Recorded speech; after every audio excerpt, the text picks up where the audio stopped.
వెన్నెముక నిటారుగా ఉంచుకోండి, స్వచ్ఛమైన ఆలోచనలు వస్తాయి. అంతరంగాన్ని పూర్తిగా ప్రశాంతంగా ఉంచుకుంటే ఈ సందేశాలు మీకు ఎంతో కొంత మీకు ఉపయోగపడతాయి. ప్రార్థనతో ప్రారంభించుకుందాం. ముందు నేను ప్రార్థన చెప్తాను, నాతో పాటు నేను చెప్పిన తర్వాత మీరు చెప్పండి. ఆ తర్వాత కార్యక్రమాన్ని ప్రారంభించుకుందాం.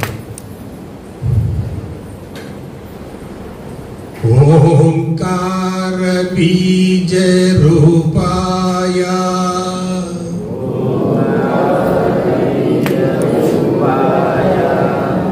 ఎక్సలెంట్, చాలా బాగుంది. ఇంకొకసారి మళ్ళీ చెప్తాను.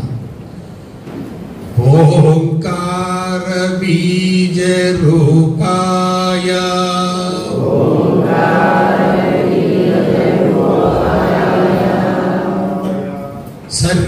सर्वेशाय जगत्पते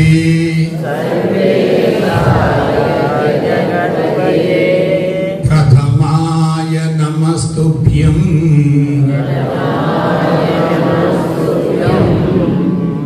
ब्रह्मर्षि पत्रीजी गणाधिपा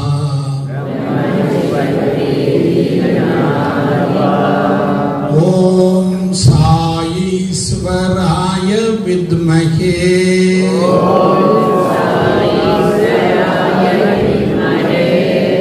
सत्यदेवाय धीमहि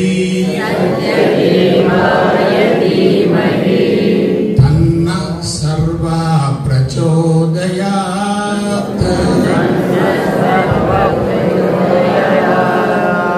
ओम शांति शांति शांति।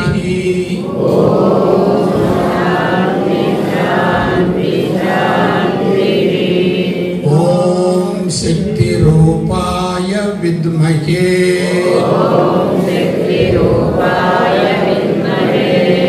पूज्य माताजी धीमहि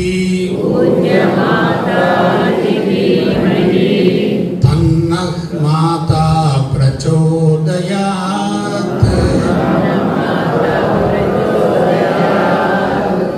ओम शांति शांति शांति।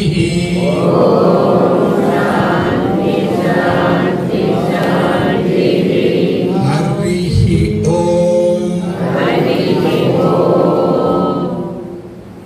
श्री गुरुभ्यो नमः। हरि ओम। ప్రేమాత్మ స్వరూపులారా, ముందుగా ఈ గురు సాంగత్యం కార్యక్రమానికి నన్ను ఆహ్వానించినటువంటి ఈ క్రాంతి ధర్మ పిరమిడ్ ఆర్గనైజేషన్ వాళ్ళందరికీ కూడా ముందుగా నేను మనస్ఫూర్తిగా కృతజ్ఞతలు తెలియజేసుకుంటున్నాను. ఎందుకంటే పవిత్రమైనటువంటి వాతావరణంలో, ప్రశాంతమైన పవిత్రమైనటువంటి వాతావరణంలో ఒక అద్భుతమైన పుస్తకాన్ని ఆవిష్కరించాలనేటటువంటి భావనతోటి ఈ కార్యక్రమాన్ని ఏర్పాటు చేసి నన్ను ఆహ్వానించినందుకు ముందుగా అందరికి కూడా శుభాశీస్సులు అందజేస్తున్నాను. అలాగే నేను నా ఆధ్యాత్మిక అనుభవాన్ని గురించి చెప్పబోయే ముందు ఉమామహేశ్వరి గురించి 2 మాటలు చెప్తాను.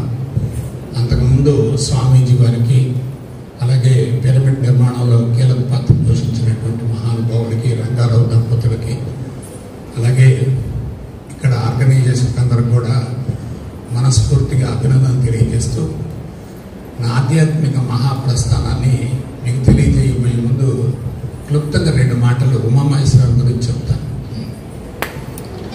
మొట్టమొదటిసారిగా నేను ఎక్కడో ప్రసంగానికి వెళ్ళాను, పిరమిడ్ ప్రసంగానికి వెళ్ళాను. అది ఎక్కడంటే తాడిపత్రిలో పిరమిడ్ ప్రసంగానికి వెళ్ళి అక్కడ శాకాహార ర్యాలీ జరిగింది. నేను అట్లా బయటకు వస్తున్నాను. బయటకు వస్తుంటే ఒక వ్యక్తి ఏం చేశారంటే ఒక పుస్తకం ఇచ్చాడు. ఏమిటా పుస్తకం అంటే భిన్నంగా ఆలోచించని పుస్తకం ఇచ్చాడు. ఆ పుస్తకం చూస్తే టైటిల్ రివర్స్లో ఉంది. భిన్నంగా ఆలోచించేటటువంటి పుస్తకం యొక్క టైటిల్ రివర్స్లో ఉంది. గుర్తుందా? రివర్స్లో ఉంది. వచ్చిన తర్వాత ఎవరిదంటేనో ప్రకృతి ఉమామహేష్ గారు రాశారండి, మీకు ఒక కాపీ ఇస్తున్నానని చెప్పి ఇచ్చాడు. ఆయన ఎవరో నాకు తెలియదు. నువ్వు కదా రచించింది అన్న. నేను కాదండి అన్నాను. ఆ బుక్ తీసుకున్నాను. అసలు విషయం ఏంటంటే 2015 సంవత్సరం తర్వాత 2015 తర్వాత నేను పుస్తకాలు చదవటం ఆపేశాను. అంతకుముందు కూడా పెద్దగా చదివేవాడిని కాదు, కానీ పుస్తకాలు చదవటం మానేశాను. కానీ ఈ బుక్ చూసిన తర్వాత, బుక్ ప్రింట్ చూసిన తర్వాత ఆయన ఒక మాట అడిగాను, బాబు ఈ పుస్తకాలు మీరు ఫ్రీగా ఇస్తున్నారా లేకపోతే ఆయన డబ్బులకి అమ్ముతున్నారండి అంటే, లేదంటే ఫ్రీగా ఇస్తున్నా ఉన్నారు. ఎన్ని పుస్తకాలు ప్రింట్ చేస్తున్నారంటే, దాదాపు 10,000 పుస్తకాలు ప్రింట్ చేసామండి అన్నారు. 10,000 పుస్తకాలు సామాన్య. అందులో పేపర్ కూడా చాలా క్వాలిటీ పేపర్ వేశారు. చూశాను. సరే బుక్ తీసుకెళ్ళాను. సరే వాళ్ళు ఇచ్చారు కదా అని చెప్పి నేను ఏం చేశానంటే పుస్తకం తెరిచాను కోరికాను. ప్రతి టాపిక్ ముందు సబ్ హెడ్డింగ్లు ఉన్నాయి, తర్వాత మ్యాటర్ ఉంది. మ్యాటర్ చాలా ఇంట్రెస్ట్గా ఉంది. అది లౌకిక జీవితానికి ఆధ్యాత్మికతకు రెండింటికి సరిపోయే విధంగా చాలా బాగుంది. అప్పుడు అనుకున్నాను, ఇది నా వరకే పరిమితం కాకూడదని చెప్పి ధ్యానమాలక మాసపత్రికలో ఈ అంశాలు కొన్ని ప్రింట్ చేస్తే బాగుంటుందని చెప్పి నేను ఒక 3 గంటలు కూర్చొని అవన్నీ రాశాను. స్వయంగా నా స్వదస్ఫూర్తితో రాసి అప్పుడు ఈ రాజేశ్వరిపై ఎవరికో ఫోన్ చేశారు, అమ్మా ఈ మా ధ్యానమాలక మాసపత్రికలో ప్రచురించడానికి మీకు అభ్యంతరం లేదు కదంటే, అయ్యో అంతకంటే కావాల్సిన గురుజీ ప్రచురించండి అన్నారు. ఒక 2 నెలలు వరుసగా ప్రచురించాం. ఆ కంటెంట్స్ కొన్ని తీసుకున్నాం. చాలా బాగా నచ్చింది. ఎందుకు చెప్తున్నానంటే, నా చేతిలోకి ఆ పుస్తకం రావటం అనేది యాదృచ్ఛికంగా వచ్చింది కాదు. ఏదో ఒక విశ్వశక్తి నాకు ఆ పుస్తకాన్ని పంపించింది. తర్వాత ఉమామహేశ్వరం అప్పటి వరకు నేను చూడలేదు. మనిషి ఫిజికల్గా చూడలేదు. ఒకరోజు విజయవాడలో మానస సరోవరంలో ఉమానది క్లాస్ ఒకటి ఉంటేను ఆ క్లాస్కి అటెండ్ అవుతూ మా ఇంటికి వచ్చాడు. మీరు నమ్మండి నమ్మకండి, అట్లా కూర్చున్నాడు ఆ బిడ్డ. అట్లా కూర్చున్నాడు. ఎలా ఉన్నాడంటే, మీరు ఎగ్జాజరేషన్ అనుకుంటారు, బ్రహ్మం గారి ముందు సిద్ధయ్యలాగా ఉన్నాడు. అసలు వినయం కానీ, విధేయత కానీ, ఉత్తమ సంస్కారం కానీ నాకు బాగా నచ్చాయి. సరే కొద్దిసేపు మాట్లాడుకున్న తర్వాత ఆశీర్వదించాను, వెళ్ళిపోయాడు. ఆ బుక్ కూడా అప్పటికి వచ్చింది, 2 బుక్. అది నేను ఇంతే బుక్ వచ్చింది. ఆ 2 పుస్తకాలు అయిపోయిన తర్వాత నెక్స్ట్ ఇక 3వ పుస్తకం ఇప్పుడు ఈ లాంచింగ్ అయ్యేటటువంటి పుస్తకాల గురించి కూడా నేను అప్పుడు ఆలోచించాను. పుస్తకం పేరు ఏంటంటే, వింటున్నారు కదా, సమాధ్యానం. సమాధి ప్లస్ ధ్యానం = సమాధ్యానం. సమాధానం వేరు, సమాధ్యానం వేరు. ఎందుకు నేను చెప్తున్నానంటే, ఆ పుస్తకం యొక్క టైటిల్లోనే చాలా గొప్పతనం, పేరు పెట్టడం చాలా గొప్పగా ఉంది. ఎక్కడ గర్వం లేదు. నాకు తెలిసినంత వరకు మామూలు వ్యక్తుల కన్నా ఆధ్యాత్మిక వ్యక్తుల్లోనే అహంకారం ఎక్కువ ఉంటుంది. మామూలు వ్యక్తుల కన్నా ఆధ్యాత్మిక వేత్తల్లోనే అహంకారం ఎక్కువ ఉంటుంది. ఎందుకంటే గ్రూపులు ఉంటాయి, ఇది నా సంస్థ అనే ఫీలింగ్స్ ఉంటాయి. నాకంతా తెలుసు, వీళ్ళకి తెలియదు అనేటటువంటి ఒక సుపీరియారిటీ కాంప్లెక్స్ ఉంటుంది. కానీ ఉమాల మాత్రం ఇంకా దగ్గర. బిడ్డలారా, నేను గుంటూరు జిల్లాలో సామాన్యమైనటువంటి సాదాసీదా పేద వ్యక్తి కుటుంబంలో జన్మించాను. సాదాసీదా కాదు, ఇక్కడ ఏదో తేడా ఉంది.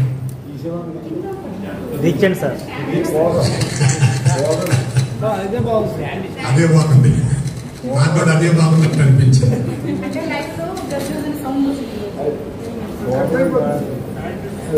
ఎప్పుడైతే మనం అతి జాగ్రత్త తీసుకుంటామో తప్పనిసరిగా తప్పులు దొరుకుతూ ఉంటాయి. ఓవర్ యాంగ్జైటీ అంటారు. ఓవర్ యాంగ్జైటీలు ఏమవుతుందంటే క్లచ్ దొక్కుపోయి స్పీడ్ బ్రేకర్ దొక్కుతూ ఉంటారు. అది చాలా ప్రమాదం.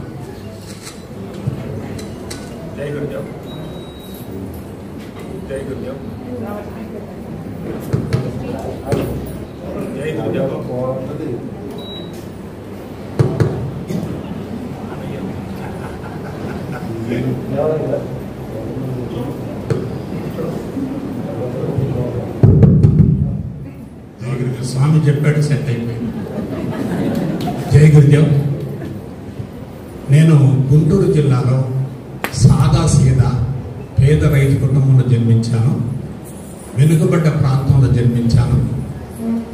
మా అమ్మ నాన్నకు నేను 11వ సంతానం.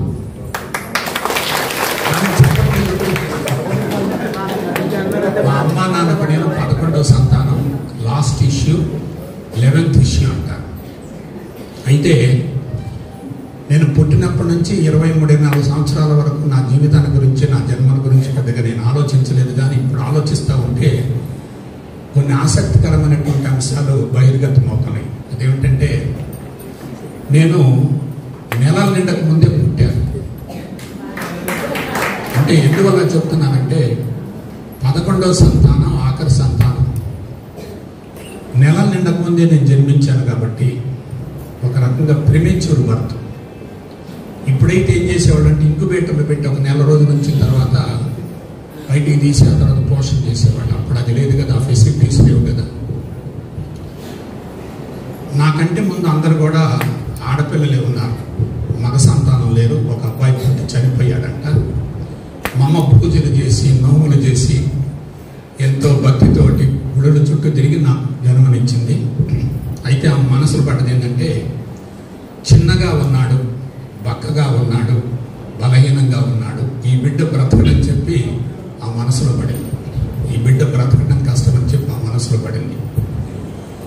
మా ఊళ్ళో ఉన్నటువంటి ఒక సెంటిమెంట్ ఏంటంటే, 11 ఏళ్ళకి వెళ్ళి భిక్ష అడుక్కొని అడుక్కొచ్చినటువంటి ఆ భిక్షతోటి చెవుకి ముక్కు గనక పోగులు గుట్టించేటట్లయితే, బంగారు పోగులు గుట్టించేటట్లయితే ఆ బిడ్డ బ్రతుకుతాడని చెప్పి మా ఊళ్ళో ఒక సెంటిమెంట్ ఉంది, ఒక సాంప్రదాయం ఉంది, ఒక ఆచారం ఉంది.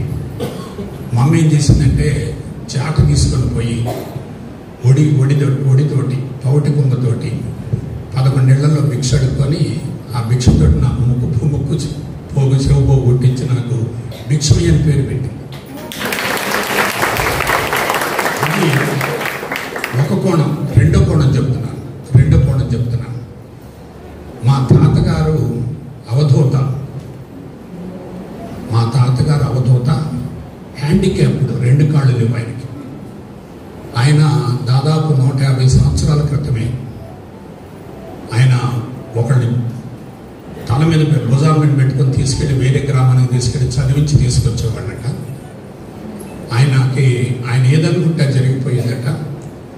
ఆయన నాటకాలు ఆడేవాడు, నాటకాలు రచించేవాడు, తర్వాత నాటకాలని డైరెక్షన్ చేసేవాడు. ఆయనకి చాలా పేరుంది. మా తాతగారి యొక్క ప్రభావం నా మీద పడిందనేది నాకు ఇప్పుడు కలిగేటటువంటి అభిప్రాయం.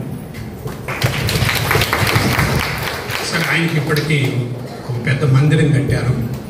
ఆ మందిరంలో 150 సంవత్సరాల తర్వాత అందరూ కూడా ఎదిగిన తర్వాత, చదువుకున్న తర్వాత పూజలు మానేశారు. అది శిథిలావస్థలో ఉంది. మళ్ళీ దాన్ని రెనోవేషన్ చేస్తున్నాను. అది నా లైఫ్ గురించి. ఇక రెండవది, ఒక విషయం చెప్తున్నా. నా జబ్బులు చాలా భయంకరమైనటువంటివి. వాటికి ప్రపంచంలో ఎక్కడ ఎటువంటి నివారణ లేదు. నా జబ్బులు అతి భయంకరమైన జబ్బులు, వంశపారంపర్య జబ్బులు, దీర్ఘకాలిక జబ్బులు, జన్యు సంబంధమైనటువంటి లోపాల వల్ల సంక్రమించినటువంటి జబ్బులు. నేను మరొకసారి చెప్తాను, మీరు ఎంక్వైరీ చేసుకోండి. జీన్స్ యొక్క లోపం వల్ల, క్రోమోజోమ్స్ యొక్క లోపం వల్ల, డిఎన్ఏ లోపం వల్ల, ఆర్ఎన్ఏ లోపం వల్ల సంభవించినటువంటి వ్యాధులకి అల్లోపతిలో కానీ, ఆయుర్వేదంలో కానీ, హోమియోపతిలో కానీ, న్యాచురోపతిలో కానీ ఎక్కడ కూడా ఎటువంటి పరిష్కారం లేదు. అయితే 2 ఉన్నాయి. తాత్కాలిక ఉపశమనం మాత్రం ఉంటుంది, తగ్గినట్టుగా ఉంటుంది, కానీ శాశ్వత పరిష్కారం మాత్రం లేదు. ఇది నాకు కలిగినటువంటి అభిప్రాయం. నేను జువాలజీ లెక్చర్ కాబట్టి చెప్తున్నాను. చదువుకున్నాను, కాలేజీలో ఉద్యోగం వచ్చింది, లెక్చరర్గా వృత్తిలో కొనసాగుతున్నాను. నా మనసులో పడ్డటువంటి అభిప్రాయం ఏంటంటే, అసలు రిటైర్ అయ్యేంత వరకు నేను ఉద్యోగంలో కొనసాగుతానా లేదా? మనసులో పడ్డ అభిప్రాయం. రిటైర్ అయ్యేంత వరకు నేను ఉద్యోగంలో కొనసాగుతానా లేదనేటటువంటి అనుమానం. నేను చనిపోతే నా భార్య బిడ్డలు ఏమైపోతారనేటటువంటి భయం, డెత్ ఫోబియా అంటారు. అవి వెంటాడుతూ అనేక రకాల వైద్య విధానాలు చూశాను. అయితే హోమియోపతి ద్వారా మాత్రం కొద్దిగా ఉపశమనం కలిగింది, మార్పు వచ్చింది. ఆ తర్వాత నేను చదివి చాలామంది హోమియో వైద్యం కూడా చేశాను, చాలామందికి నేను కూడా చేశాను. సెల్ఫ్ మెడికేషన్ చేశాను, మందులు కూడా ఇచ్చాను, ఫలితం వచ్చింది. అయితే మూలాలు పోవాలి, సమూలంగా ఆరోగ్యాన్ని పొందాలనేటటువంటి తపనతోటి నేను లెక్చరర్ అయిన తర్వాత ఈ మార్గంలోకి వచ్చాను. ఈ మార్గంలోకి రాకముందు నేను హేతువాదిని, నాస్తికవాదిని, కమ్యూనిస్టు భావజాలంతో జీవించిన వ్యక్తిని. సైన్స్ పరమైన అంశాలు ఉంటే నమ్ముతాను తప్ప లేదా ఎవరు చెప్పిన నమ్మే వ్యక్తిగా మనస్తత్వం కాదు. అట్లా కొంచెం రిజిడ్గా ఉండేవాడిని. అది నాలో ఉన్న బలహీనత కావచ్చు. అలా నేను ఉంటూ మిగతా మార్గాల ద్వారా ఫలితం లేదని తెలిసిన తర్వాత ఆధ్యాత్మిక మార్గంలో తప్పనిసరిగా ఫలితం ఉంటుందనేటటువంటి విశ్వాసంతో ఈ మార్గంలోకి ప్రవేశించి ఒక 15 రోజులు క్లాస్ చేశాను. కానీ విషయం ఏంటంటే మార్గం చాలా అద్భుతంగా ఉంది, కానీ నాలో మార్పు రాలే. మార్గం చాలా అద్భుతంగా ఉంది, కానీ నాలో మార్పు రాలే. మార్పు రాకపోగా ఇంకా నా జబ్బులు పెరిగినాయి. ఎందుకు అలా జరిగిందంటే విషయం చెప్తున్నాను. నాకు జ్ఞానం అందించినటువంటి గురువుజీ నాకు సరిపోలేదు. నేను హేతువాదిని, నాస్తికవాదిని, కమ్యూనిస్ట్ భావజాలం ఉంది, సైన్స్ పరమైన అంశాలు ఉంది, డార్విన్ సిద్ధాంతం తెలుసు, మెండల్ సిద్ధాంతం తెలుసు, హెకెల్ సిద్ధాంతం తెలుసు, లామార్క్ సిద్ధాంతం తెలుసు. ప్రతిదీ కూడా గుడ్డిగా నమ్మే మనస్తత్వం కాదు. కాబట్టి వాళ్ళు సమాధి గురించి, ధ్యానాన్ని గురించి సరైనటువంటి వివరణ ఇవ్వనందువల్ల బలవంతంగా కూర్చొని సాధన చేయడం వల్ల బలవంతంగా 2 గంటలు 3 గంటలు కూర్చునేవాడిని. నోట్లో నుంచి కఫము కళ్ళెలు కింద పడతా ఉండేది, పచ్చగా ఉండేది. మాతాజీ గారు ఉండేవండి, ఇంత బట్టం ఏంటి, కళ్ళె బట్టం ఏంటి, మీరు అసలు ధ్యానం అంటున్నారు, సమాధాభ్యాసం అంటున్నారు, ఎందుకు ఈ మార్పు వచ్చింది, మీరు ఇంకా దిగజారిపోతున్నారు, కొంచెం ఆలోచించుకోమంటే ఆ మొదట్లో అంతే అట్లే ఉంటుంది, తర్వాత మార్పు వచ్చిందని చెప్పి నేను సమర్థించుకున్నాను. కానీ నాకు తెలిసిన నగర సత్యం ఏంటంటే, ఇప్పుడు ఒక మాట చెప్తున్నాను, విమర్శ కాదు, విశ్లేషణ. విమర్శ నాకెందుకు? ప్రస్తుతం భారతదేశంలో అందించేటటువంటి ఆధ్యాత్మిక విధానాలన్నీ కూడా అశాస్త్రీయంగా ఉన్నాయి. నేను 84.5 కేజీల బరువు ఉన్నటువంటి నేను 58.5 కేజీలకి తగ్గాను. మా కాలేజ్ స్టాఫ్ ఏమన్నారంటే, నల్లగా ఉన్న ముఖంలో కళుందయ్యా, ఇప్పుడు నీ ముఖం ఎలా ఉందంటే ఎయిడ్స్ పేషెంట్గా ఉన్నావు నువ్వు, ఏమి యోగా, ఏమి సమాధి, ఏమి ధ్యానం, నీ తలకాయించి ఎగతాడు చేశాడు. అప్పుడు కోపం వచ్చింది, కసి పుట్టింది. ఏమిటి, అన్ని సమస్యలకు సమూల శాశ్వత పరిష్కారం ఆధ్యాత్మిక మార్గంలో ఉందనే విషయం నాకు తెలిసింది. కానీ నేను అందుకున్న విధానం కానీ అందించిన విధానం కానీ సక్రంగా లేనందువల్ల నష్టపోయానటువంటి భావన కలిగి కసిబుట్టి ఒక పుస్తకం చదివాను. చాలా పుస్తకాలు చదివాను. ఒక పుస్తకం నన్ను బాగా ప్రభావితం చేసింది. ఆయన ఎవరంటే స్వామి అభేదానంద. ఆయన 2 మాటలు చెప్పారు. 2 మాటలు చెప్తాను, వినండి జాగ్రత్తగా. ఆధ్యాత్మిక మార్గంలో ప్రవేశించి దానిని గురించి సశాస్త్రీయ పందాల అవగాహనగా ఉంచుకొని క్రమం తప్పకుండా సాధన చేసేటట్లయితే ఆరోగ్యంతో పాటు మానవాతీయత, అతీంద్రియ శక్తులు కూడా వస్తాయి అన్నాడు. దీనికి బెస్ట్ ఎగ్జాంపుల్ చెప్తాను. హైదరాబాద్ నుంచి నిన్న మధ్యాహ్నం ఒక ఫోన్ చేసింది నాకు. గురూజీ, గర్భసంచికి ఇన్ఫెక్షన్ వచ్చింది, వైట్ డిశ్చార్జ్ అవుతుంది, డాక్టర్ గారు చూపిస్తే అర్జెంటుగా ఆపరేషన్ చేయాలంటున్నారు. నేను మిమ్మల్ని నమ్ముకున్నాను, ఆపరేషన్కి వెళ్ళమంటే వెళ్తాను, లేదు మీరు ఏదైనా మార్గం చూపిస్తే సాధన చేస్తానని చెప్పామని చెప్పింది. నేను మధ్యాహ్నం చెప్పింది. వెనక బుద్ధుడు ఉన్నాడు, పిరమిడ్ మహానుభావుడు పత్రిజీ గారు ఉన్నారు, ఆయన సమక్షంలో చెప్తున్నాను. ఆపరేషన్కి వెళ్ళొద్దు, వారం రోజులు ఆగు, నేను చూసుకుంటానన్నా అని ఆ ఫోన్లోనే 5 నిమిషాలు మాట్లాడేసరికి ఇప్పుడు ఎలా ఉందమ్మా అన్న రిలీఫ్ వచ్చింది. గురువుజీ అలా నేను మెడిసిన్ పంపిస్తున్నాను, ఈ మెడిసిన్ కూడా వాడు, రేపు ఉదయం నేను మళ్ళీ ఫోన్ చేస్తానని చెప్పి ఇవాళ ఆశ్రమానికి వెళ్ళి, రమణాశ్రమానికి వెళ్ళి పూజ రాగానే ఫోన్ చేస్తే, గురూజీ 80% తగ్గిందని చెప్పింది. నేను మరోసారి చెప్తున్నా, మందులు ఎక్కడా లేవు, మనోబలాన్ని మించిన మందు లేదు. కోసం పైసా ఖర్చు పెట్టవలసినటువంటి అవసరం లేదు. సరే, ఈ కార్యక్రమాలు జరుగుతూ ఉన్నాయి. ఇందాక నన్ను పరిచయం చేసినటువంటి వ్యక్తి చెప్పాను, 91లో ఈ మార్గంలోకి వచ్చాను, 93వ సంవత్సరంలో గురూజీని అయ్యాను, 98వ సంవత్సరం సంస్థ స్థాపించాను, కార్యక్రమాలు బాగా చేస్తూ వస్తున్నాను. నాకు పత్రిజీ గారితో మాత్రం 2012వ సంవత్సరం పరిచయం అయింది. పత్రిజీ గారితో ఆ రోజు అచ్చంపేటలో అష్టాదశ పిరమిడ్స్ ఓపెన్ చేస్తూ ఉంటే పత్రిజీ గారికి నేను రిక్వెస్ట్ చేశాను. పత్రిజీ గారికి రిక్వెస్ట్ చేశాను, మన దేశం నుంచి అందరూ కూడా బిడ్డలందరూ కూడా ఇతర దేశాలకు వెళ్తున్నారు, ఉపాధి కోసం, ఉద్యోగం కోసం, ఉదర పోషణార్థం, పట్టుకూటి కోసం వెళ్తున్నారు. కానీ సరే, ఇక నా అనుభవం చెప్తున్నాను. 91వ సంవత్సరంలో ఈ మార్గంలోకి ప్రవేశించాను. 91, ఇప్పటికీ 33 సంవత్సరాలు పూర్తయింది. 93వ సంవత్సరం గురూజీని అయ్యాను. ఎందుకు గురూజీని అయ్యానంటే, లెక్చరర్గా నేను పాఠాలు బాగా చెప్పగలను కాబట్టి, ఇది కూడా నేను బాగా చెప్తానని చెప్పి టీచింగ్ ఎక్స్పీరియన్స్ ఉంది కాబట్టి నేను గురూజీని అయ్యాను. 98వ సంవత్సరం సంస్థను స్థాపించాను. 98వ సంవత్సరం 99వ సంవత్సరం ఉద్యోగానికి రాజీనామా చేశాను. అయితే విషయం చెప్తున్నాను, 2015వ సంవత్సరం వచ్చేసరికి 24 సంవత్సరాల తర్వాత నేను మరలా గురువుల పాదాల సాక్షిగా ప్రమాణం చేసి చెప్తున్నాను, ఫిజికల్ బాడీలో ఉన్న జబ్బులు మొత్తం పోయినాయి. నేను ఇంకోసారి చెప్తున్నాను, భవిష్యత్తులో నాకు కనుక జబ్బులు వస్తే నేను నోరు మూసుకుంటాను తప్ప మాట్లాడను ఎక్కడ కూడా. అసలు జబ్బులు లేవు. జబ్బులని అనుకోవటం పెద్ద జబ్బు. జబ్బులు లేవు. నేను ఉల్లాసంగా ఉంటే జబ్బు బలహీనపడుతూ ఉంటుంది, దిగులు విచారంతో ఉంటే జబ్బు ఏమో పెరుగుతూ ఉంటుంది. This is totally psychological. Next చెప్తున్నాను, 2015 సంవత్సరంలో నాలో వచ్చిన మార్పు ఒక ఇన్సిడెంట్తో చెప్తాను. నేను టైం కూడా చూసుకుంటున్నాను, ఇబ్బంది ఏం లేదు. మా నాన్నగారు చనిపోయే రోజు వరకు కళ్ళజోడు వాడారు. ఆయన 94 సంవత్సరాలు జీవించారు. 94 సంవత్సరాలు కళ్ళజోడు వాడారు. ఆయన చనిపోయినప్పుడు పూడ్చిపెట్టేటప్పుడు ఆ కళ్ళజోడు పుస్తకాలు కొన్ని ఆయన పక్కన పెట్టి ఆయన ఖననం చేయడం జరిగింది మా నాన్నగారికి. మా అమ్మగారికి నేను క్యాటరాక్ట్ ఆపరేషన్ నేనే చేయించాను. ఆమె కూడా చనిపోయే రోజు వరకు కళ్ళజోడు వాడింది. నాకు 2007వ సంవత్సరం సైట్ ప్రాబ్లం వచ్చింది, చెత్తవారం వచ్చింది. నేను ఉండేది డాక్టర్ గారి ఇంట్లో, కంటి డాక్టర్ గారి ఇంట్లో, మణిరామారావు గారు అని వాళ్ళ ఇంట్లో ఉన్నాను. పోయి డాక్టర్ గారు చూపిస్తే ఏదో లెన్సులు పెట్టి అన్ని పెట్టి చెక్ చేసి, గురువు గారు మీకు చెప్పేది ఏముంది, ఇది మీ నాన్నగారికి మీ అమ్మగారికి ఉందని మీరే అంటున్నారు కాబట్టి ఇది మీకు వచ్చింది, తప్పనిసరి కళ్ళజోడు వాడాలి.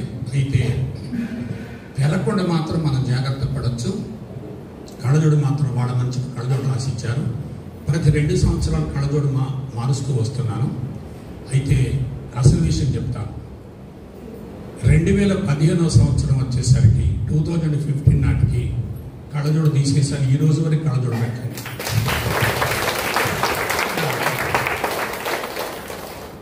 సైట్ పెరగకుండా ఉండటం వేరు, వచ్చినటువంటి సైట్ తగ్గటం వేరు. వచ్చిన సైట్ తగ్గిపోయింది. నాకు అప్పుడు ఆశ్చర్యం వేసింది. నేను అప్పుడు డైరెక్ట్గా చూపించినట్ల కారులో వెళుతున్నాను, ఈనాడు పేపర్ చదువుతున్నాను, కళ్ళజోడు లేదు. వెంటనే పక్కన మాతాజీ గారు ఉండి, ఎట్ట చదువుతున్నారు మీరు, కారు ఏం కదులుతూ ఉంది, అక్షరాలు చిన్నవి కదా, ఎలా అంటే అప్పుడు చూసుకుంటే కళ్ళజోడు లేడు. ఆ రోజు డాష్ బోర్డులో ఉన్న కళ్ళజోడు ఇంతవరకు తీయలేదు. నేను గురువుల పాదాల మీద ప్రమాణం చేసి చెప్తున్నాను, ఇంకా ఉన్నాయి. జబ్బులు లేవు, జబ్బులు రావు, లేవు రావు అంతే. జబ్బు ఉందనుకుంటే ఉంది, లేదనుకుంటే మరి ఏముంది అక్కడ? ఇదేం పెద్దగా ఉన్న తలకాయ కింద పెట్టి కాళ్ళపైకి ఎక్కాల్సిన పని లేదే, హిమాలయ పర్వతాలు ఎక్కాల్సిన పని లేదే. సరే, నెక్స్ట్కి వస్తున్నాను. 2018వ సంవత్సరం తర్వాత నెగిటివ్ థింకింగ్ తొలగిపోతూ వచ్చింది, పాజిటివ్ థింకింగ్ పెరుగుతూ వచ్చింది. అంటే ముందు ఎక్కడ ట్రాన్స్ఫర్మేషన్ జరిగింది? ఫిజికల్ బాడీలో ట్రాన్స్ఫర్మేషన్ జరిగింది. సైంటిఫిక్గా వినండి, గుడ్డిగా నమ్మబాకండి. భారతదేశంలో ఆధ్యాత్మికత మొత్తం కూడా గుడ్డిగా నమ్మటం వల్లనే బలహీనపడిపోతుంది. సంస్థలు మొత్తం కలిస్తే ఎలా ఉంటుంది చెప్పండి? అన్ని సంస్థలు కలవాలి. ఈ మాట నేను ఎవరికి చెప్పాను? పత్రిజీ గారిని చెప్పాను.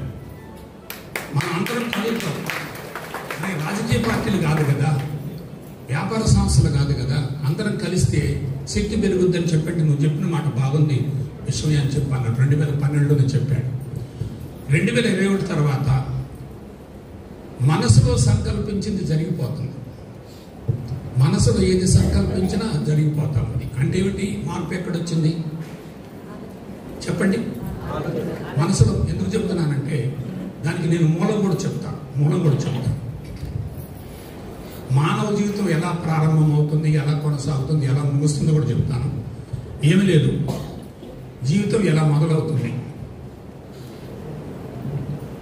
2 అర్ధ భాగాలతో మొదలవుతుంది. ఈ అర్ధభాగం ఎవరు అనుకున్నారు? తల్లి. ఈ అర్ధభాగం ఎవరు అనుకున్నారు? తండ్రి. 2 కలుస్తాయి. అదే పరిపూర్ణ సంయుక్త కారణ శరీరం.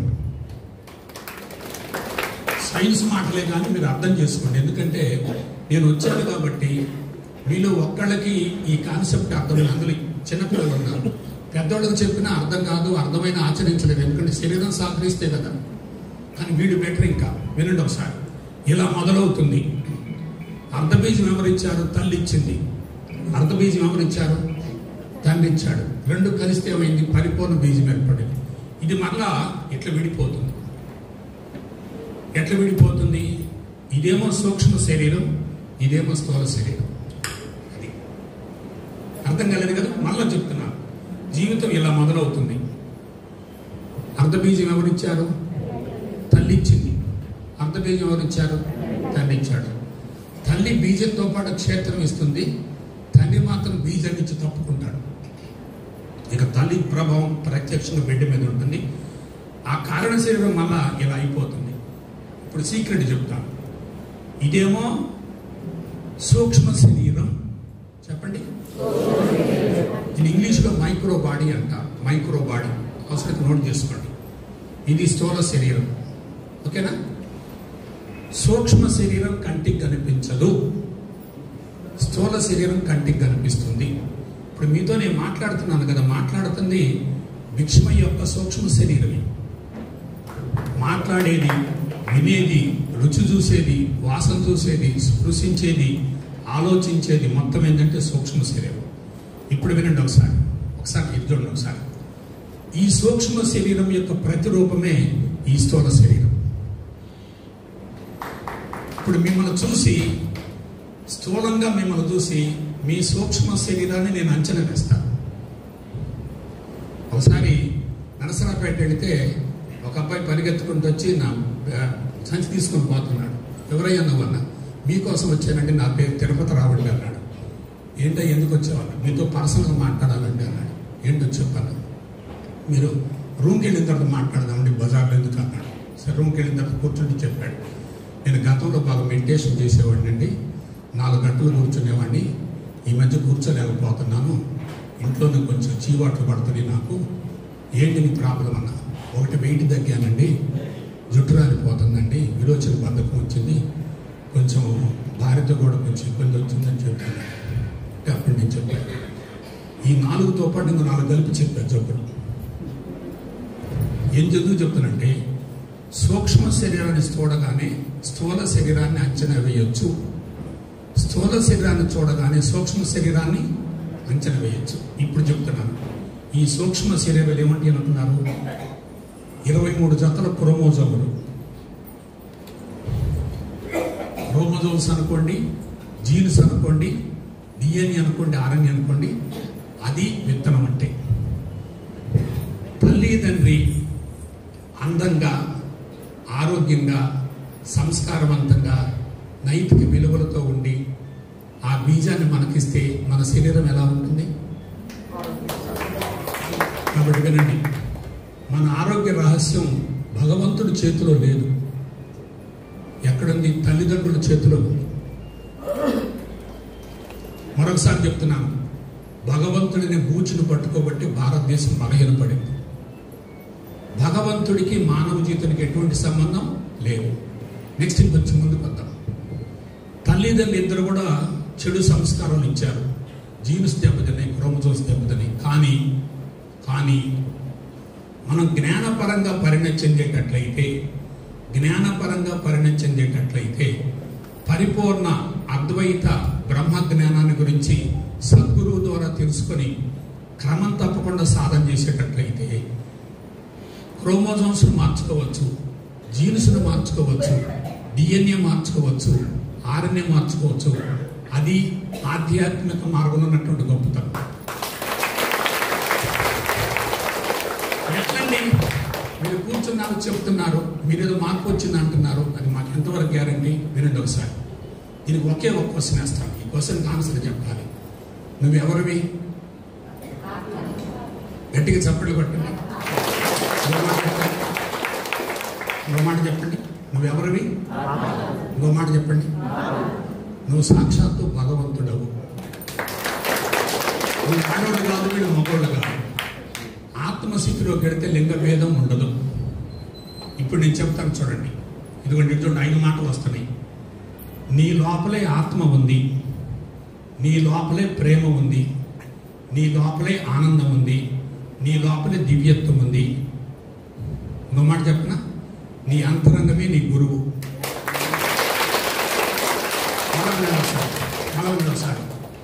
నీ లోపలే ఆత్మ ఉంది, నీ లోపలే ప్రేమ ఉంది, నీ లోపలే ఆనందం ఉంది, నీ లోపలే దివ్యత్వం ఉంది, నీ అంతరంగమే నీ గురువు. బయట గురువులు లేరు. ఇక వినండి ఒకసారి, చెప్పంటారా? నీ లోపల ఏదుంటే అది జరిగిపోద్ది. అర్థమైందా?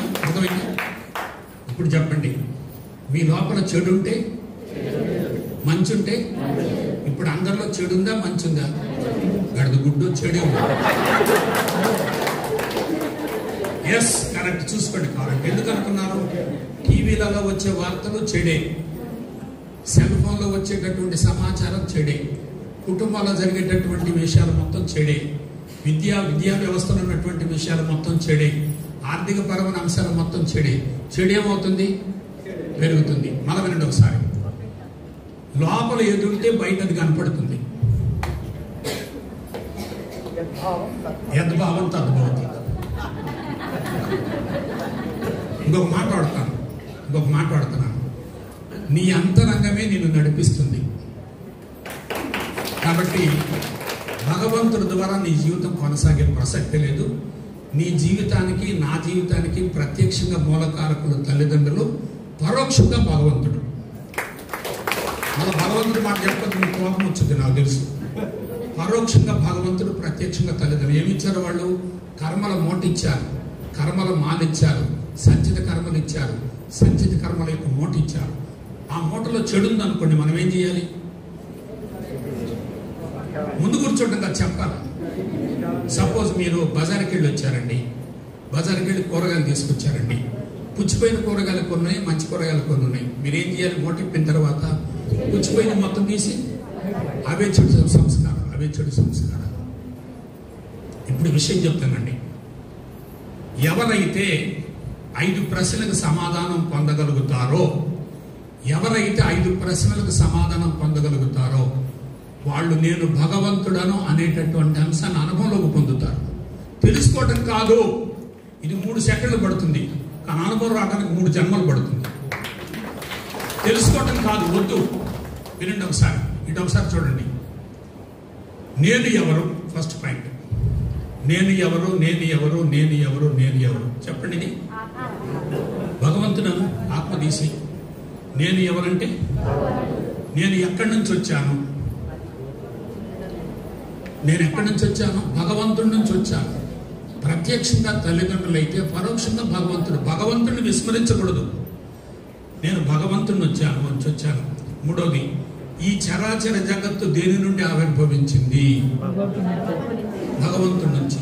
మరలా ఎందులో కలిసిపోతుంది? పుట్టుకకు ముందు నువ్వెవరివి? భగవంతుడివి. చనిపోయిన తర్వాత ఎవరివి? మధ్యలో నువ్వు జీవుడివి రవ్వ. కాబట్టి పుట్టుకకు ముందు భగవంతుడివే, చనిపోయిన తర్వాత భగవంతుడే. పుట్టుక మరణాల మధ్యలో నువ్వేమయ్యా అంటే, నా ఇల్లు, నా ఆస్తి, నా అపార్ట్మెంట్, నా కుక్క పిల్ల, నా మిక్సీ, నా గ్రైండర్ అని చెప్పి దీనిలో ఏమైపోయాం? పడిపోయాం. ఇప్పుడు వినండి, దీనికి మార్గం ఏంటంటారే? చెప్తున్నానండి. ఎవరైతే నేను భగవంతుడను అనేటటువంటి అంశాన్ని అనుభవం పొందుతారో, ఎవరైతే నేను భగవంతుడను అనేటటువంటి అంశాన్ని అనుభవం పొందుతారో వాడు కర్మను స్వాధీనం చేసుకుంటాడు. ఇంకొక మాట చెప్తున్నా, అమ్మడు వినడి, కర్మలకు అతీతంగా జీవిస్తాడు. ఇప్పుడు చెప్పండి, ఒక మాట చెప్పండి, కర్మలకు లోబడి జీవిస్తే ఎలా ఉంటుంది, కర్మలకు అతీతంగా జీవిస్తే ఎలా ఉంటుంది? కర్మలకు లోబడి జీవిస్తే కర్మలు నిన్ను నడిపిస్తాయి, కర్మలకు అతీతంగా జీవిస్తే కర్మలు నిన్ను నడిపిస్తావు. నెక్స్ట్ రెండో పాయింట్కి వస్తున్నాను. రెండో పాయింట్, జీవుడికి అతీతంగా జీవించవచ్చు. జీవుడికి అతీతంగా జీవిస్తే జీవుడు స్వాధీనం అవుతాడు. చెప్పనా? జీవుడు దేవుడు అవుతాడు. జీవుడికి లోబడి జీవించటమా, జీవుడిని లోబర్చుకోవటమా? ఎందుకు చెప్తున్నానంటే, ఈ మధ్య నాకు తెగ ఫోన్లు వస్తున్నాయి. 30 ఏళ్ల బట్టి సాధన చేస్తున్నామండి, ఆత్మశుద్ధి ఇంకా రాలేదు, ఎప్పుడు వచ్చిందో. ఒక ఆయన అంటాడు, అది వచ్చిపోయిందండి అంటాడు. నేను ఊరికి రావటం ఏందిరా పోవటం ఏందిరా బాబు అంటేను, నీకు అంత లోతు లేదులే అన్నాడు. వచ్చిందంట పోయిందంట. ఏమంటే చుట్టాలు అది వచ్చిపోవడానికి ఆలోచించండి. రెండో పాయింట్ చెప్పండి, జీవుడికి లోబడి జీవించటమా, జీవుడిని లోబర్చుకోవటమా? మూడోది, మనసుకు లోబడి జీవించటమా, మనసును లోబర్చుకోవటమా? నాలుగవది, జీవితానికి లోబడి జీవించటమా, జీవితాన్ని లోబర్చుకోవటమా? అర్థమైందా? ఇంకొక మాట చెప్తున్నాను, ప్రపంచానికి లోబడి జీవించటమా, ప్రపంచాన్ని లోబర్చుకోవటమా? అదిగో అక్కడ ఒక ఆయన ఉన్నాడు, రమణాశ్రమంలో ఒక ఆయన ప్రపంచాన్ని లోబర్చుకున్నాడు. వాళ్ళ దాటి రాలేదే, ఆయన పిరమిడ్లు కట్టలేదే, ఆయన ఎలా ఉన్నాడు? కేవలం కౌపింగ్ కట్టుకొని కూర్చున్నాడు. ఉదయం నేను పోతే అసలు ఆయనలో ఎంత మ్యాగ్నానిమస్ పవర్ ఉందో నాకు ఇప్పుడు అర్థమైంది. ఎందుకు అనుకున్నారు? త్యాగంలోనే యోగం ఉంది, త్యాగంలోనే యోగం. ఇప్పుడు ఇంతవరకు చెప్పేశా. నెక్స్ట్ కొంచెం ముందుకు వెళ్దాం. ఇదే లాస్ట్ పాయింట్. వింటున్నారా? అర్థమవుతుందా? అర్థం కాకపోయినా పర్లేదు, అర్థమైన వాళ్ళు ఉద్ధరించేదే ఉంది. వినండి ఒకసారి. ఇంకా లాస్ట్ పాయింట్ చెప్పి ఆపేస్తాను. టైం కూడా కరెక్ట్గా 5 నిమిషాలు ఉంది. 5 minutes ఆపేస్తాను. అక్కడ చూడండి ఒకసారి. మన అంతరంగాన్ని, మన చిత్తాన్ని వ్యవసాయ క్షేత్రం అనుకోండి. మన అంతరంగాన్ని, అది అప్పుడు ఆవలంతులు మొదలైనవి కదా సార్. మన అంతరంగాన్ని, మన చిత్తాన్ని వ్యవసాయ క్షేత్రం అనుకోండి. మీకు పొలం పండించిన వాడు ఉన్నారు ఇక్కడ, కాకపోతే ఇప్పుడు తెల్లగొట్టలు వేసుకుని వచ్చారు కానీ పొలం పండించిన వాడు మొత్తం నాకు తెలుసు. అక్కడ అమ్ముకున్నారు, ఇక్కడ వచ్చి బిల్డింగ్లు కొట్టుకుని కూర్చుంటున్నారు. వినండి ఒకసారి. రైతు వ్యవసాయ క్షేత్రంలో పంట వేసినప్పుడు పంట పెరుగుతూ ఉంటుంది, పంటతో పాటు కలుపు మొక్కలు కూడా పెరుగుతాయి. రైతు వ్యవసాయ క్షేత్రంలో పంట వేసినప్పుడు పంట పెరుగుతూ ఉంటుంది, కలుపు మొక్కలు పెరుగుతూ ఉంటాయి. 40 రోజుల తర్వాత ఏం చేస్తాడంటే రైతు 10 మంది కూలోళ్ళు తీసుకెళ్ళి కలుపు మొక్కలు బీకెప్పిస్తాడు, పంట బీకెప్పించడు. మళ్ళీ పంట ఉంచుతాడు ఆ పంట. కలుపు మొక్కలు అలాగే ఉండి ఎరువేస్తే ఏమవుద్దు నాన్న? కలుపు మొక్కలు అలాగే ఉండి ఎరువేస్తే ఏమవుద్దు నాన్న? చెప్పండి. పంట పెరుగుద్ది, కలుపు పెరుగుద్ది, పంట దిగుబడి తగ్గిపోద్ది. అందుకని ముందేం చేయాలి? అవేంటి అనుకున్నారు చెప్పనా? తొందరపడ బాగా. కామము, క్రోధము, లోభము, మదము, మాత్సర్యం. చెప్పండి. చాలా బాగా చెప్తారు. దీని గురించి భగవద్గీతలో ఉంది, 2 శ్లోకాలు జస్ట్ చెప్తాను. ధ్యాయతో విషయాన్ పుంసః సంగస్థేషూపజాయతే సంగా సంజాయతే కామః కామాత్ క్రోధో విజాయతే క్రోధాత్ భవతి సమ్మోహః సమ్మోహాత్ స్మృతి విభ్రమః స్మృతి వంశాత్ బుద్ధినాశః బుద్ధినాశాత్ ప్రాణస్యతి. ఈ మధ్య ఒక జబ్బు వస్తుంది అందరికీ, అదేంటంటే అల్జీమర్స్ వ్యాధి కదా. ఎందుకు వస్తుంది అనుకున్నారు?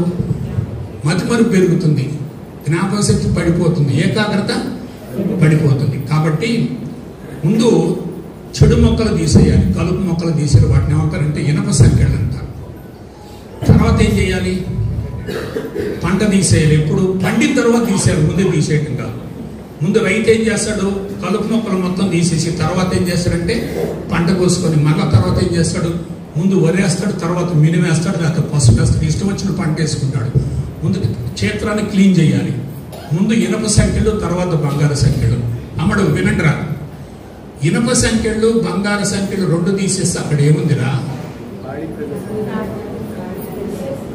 ఇనప సంఖ్యలు బంగారు సంఖ్యలు రెండు తీస్తే అక్కడ ఏముందిరా? అదే ఆత్మస్థితి. కానీ మన ఆలోచన చెప్పనా? యోగాకు వచ్చామండి, అబ్బాయి అమెరికా పోయాడు, అమ్మాయికి పెళ్ళయింది, 2 ఎకరాల పొలం కొన్నాం, 30 లక్షలు పెట్టి ఇప్పుడు అది 3 కోట్లు అయింది అంటే మనం ఏం కోరుకుంటున్నాం? చెడు సంస్కారాలు వద్దనుకుంటున్నాం. ఇప్పుడు మెడిటేషన్లో చెప్తాను, చెప్పమంటారా? మన కళ్ళు మూసుకొని కూర్చోగానే చెడు వద్దనుకుంటాం, మంచి కావాలనుకుంటాం కదా. చెడు వద్దనుకుంటున్నాం అంటే చెడు ఎట్లా పోద్ది? మంచిని కోరుకుంటున్నాం అంటే అది ఎట్లా వచ్చింది? అప్పుడు చెడుకు మంచి మధ్య ఏం జరుగుద్ది? అదే భగవద్గీత. భగవద్గీత కృష్ణుడు చెప్పింది కాదు, అర్జునుడు విన్నది కాదు.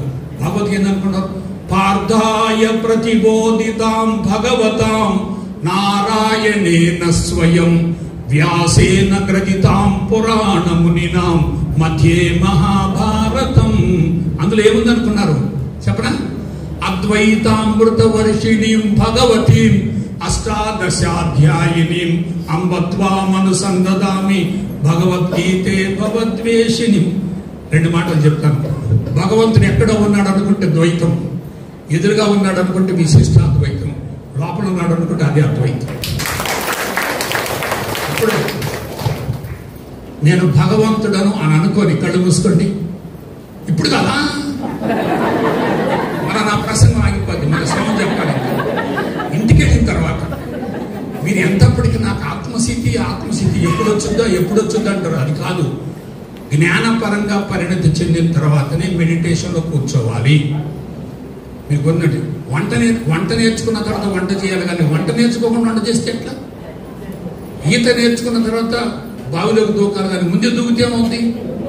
జై గురుదేవుడు. కాబట్టి వినండి, చెడు సంస్కారాల మాలిన్యం పోవాలి, ఉత్తమ సంస్కారాల బంధాలు పోవాలి, క్షేత్రం క్లీన్ కావాలి. అప్పుడు మనిషి ఎలా ఉంటాడంటే 0 స్టేట్లో ఉంటాడు. ఇప్పుడు వినండి ఒకసారి, ఇదొక్కటి బాగా వింటారా? ఎవరి కోసం వింటారు? కూర్చున్నారు కదా, వినండి ఒకసారి. ఆ స్థితి నుండి ఆలోచనలు వచ్చినాయి అనుకోండి, దాన్ని అంతరాత్మ అంటారు.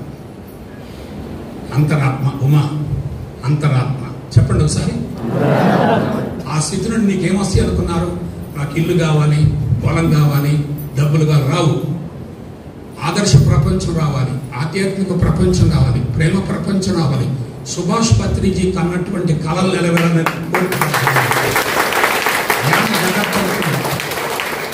శాకాహార జగత్తు వస్తాం. కాబట్టి అది అంతరాత్మ. మాట్లాడితే అంతరవాణి, ఆ తర్వాత దానికి అనుగుణంగా కర్మలు చేస్తే అంతర్యామి. 3 మాటలు చెప్పండి. అంతరాత్మ. ఇప్పుడు వినండి, కష్టపడకుండా డబ్బులు సంపాదించడం ఎట్లా అని ఇప్పుడు చెప్తాను. మొట్టమొదటి తణుకులో చెప్పింది ఇదే. నేను వాసవిక నేరుగా పరమేశ్వరుడు ఒకసారి విజయవాడ వచ్చాడు. సార్ మీరు సెమినార్ ఇవ్వాలంటే మా వాళ్ళ హాల్ ఉంది, ఇస్తానయ్యా అన్న. టాపిక్ ఏం పెట్టమంటారంట?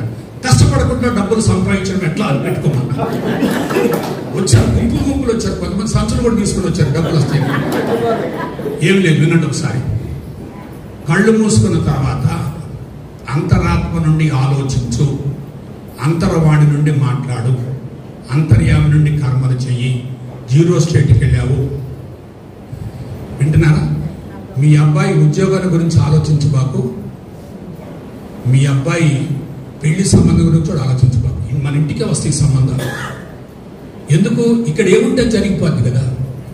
నీకు చెడ్డ కోడలు వచ్చిందంటే చెడ్డ కోడల లోపం కాదు, ఇక్కడ లోపల చెడుందిరా బాబు. వ్యాపారంలో లాస్ వచ్చిందంటే అది వచ్చిన లాస్ కాదు, ఎక్కడెందు లాసు చెప్పండి. ఎంతసేపటికి మా కోడలు మంచిది అంటారు, కానీ ముందు లోపం ఎక్కడుందో చూడండి ఒకసారి. లోపల ఎదుంటే జరిగిపోద్ది. కాబట్టి కళ్ళు మూసుకుంటే జరిగిపోద్ది. ఎట్లా? పెట్టుకున్న ప్రతి సంకల్పం నెరవేరుతుంది. కానీ మనం చేసే సేవలు ఎలా ఉండాలంటే ముందు భౌతికంగా చేయాలి, తర్వాత మాటపరంగా చేయాలి, తర్వాత మానసికంగా చేయాలి, చివరిలో ఆత్మపరంగా చేయాలి.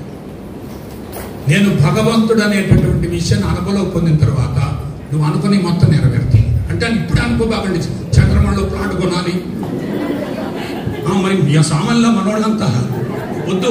మెటీరియలిస్టిక్ ఐడియాస్ ఉండకూడదు, మెటీరియలిస్టిక్ డిజైర్స్ ఉండకూడదు. ఏ డిజైర్స్ ఉండాలి? లోక కళ్యాణం. ఇంకా నెక్స్ట్ వద్దాం, ఇంకొక మాట ఆపేస్తాం, ఒక్క మాట.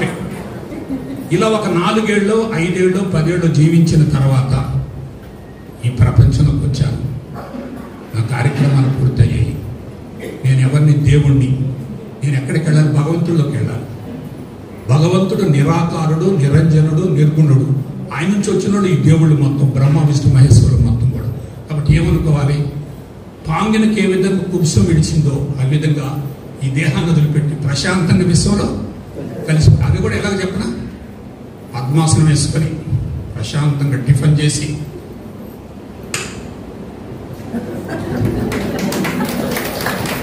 భలే ఉంది కదా సబ్జెక్ట్. అనుభవంలోకి రావాలి కదా, అనుభవంలోకి రావాలి కదా. ఒక ఆమె ఉంది, నేను నాకు తెలుసు. ఒక ఆమె బాపట్లో ఉంటుండేది.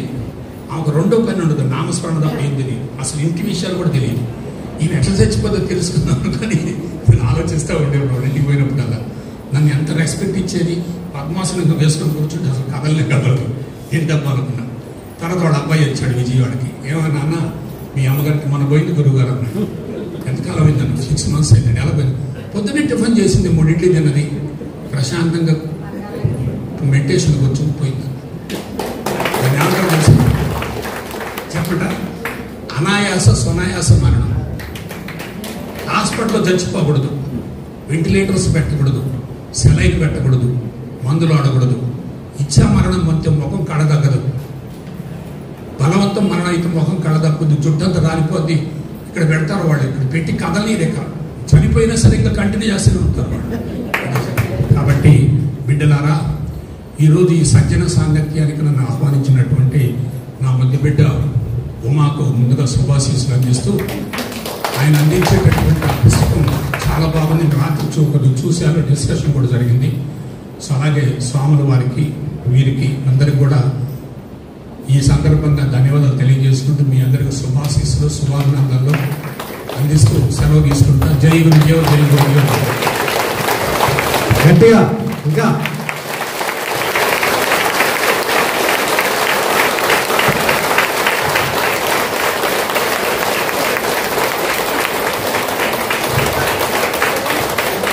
చూడటానికి సరళమైన భాషలో నవ్విస్తూ కవిస్తూ చెప్పినప్పటికీ కూడా మనకు చెప్పినది అత్యంత అద్భుతమైన మహా మహా మహా మహా మహా మహా జ్ఞానం.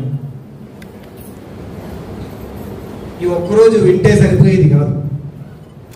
ఇది లైవ్లో ఆల్రెడీ వీడియోలో వస్తుంది. అవి ఒక 100 సార్లు, వీలైతే 1000 సార్లు విని మన నిత్య జీవితంలోకి తీసుకెళ్ళవలసినది. ఈరోజు పుస్తకం ఆవిష్కరణ సమాధ్యానం అంటే మన జీవితంలోని ఎన్నో సమస్యలకు పరిష్కారం ఒక్క మాటలో తెలియజేశారు గురుగారు. మనం దేవుడిగా మారడమే, మనలోని దైవత్వాన్ని మేల్కోవడమే అన్ని సమస్యలకు ఏకైక పరిష్కారం, అత్యంత సులభమైన పరిష్కారం. ఆ పరిష్కారం ఎక్కడో లేదు, మన లోపలే ఉంది, మన చేతుల్లోనే ఉంది.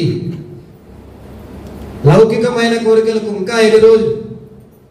నేను నా పెళ్ళి, నేను నాది, నేను నా సంసారం, నేను నా పిల్లలు, నేను నా ఇల్లు, ఇంకా 5 రోజులు ఈ బాధలు, ఇంకా 5 రోజులు ఈ కష్టాలు. మన లౌకికంలో ఉన్నన్ని రోజులు బాధలు కష్టాలు తప్పవు, వేరే దారి లేదు, ఏడవాల్సిందే. ఎందుకంటే లౌకికంలో కష్టాలు నష్టాలు బాధలు. వ్యాపారం అంటే లాభ నష్టాలు ఉంటాయి, వ్యాపారమే లేదు, లాభము లేదు, నష్టము లేదు. బయట వ్యాపారం ఉండొచ్చేమో, బయట సంసారం ఉండొచ్చేమో, కానీ మన లోపల ఉండకూడదని సుస్పష్టంగా, చాలా స్పష్టంగా, చాలా సరళంగా అందించారు. ఒకసారి మరి గట్టిగా మరొకసారి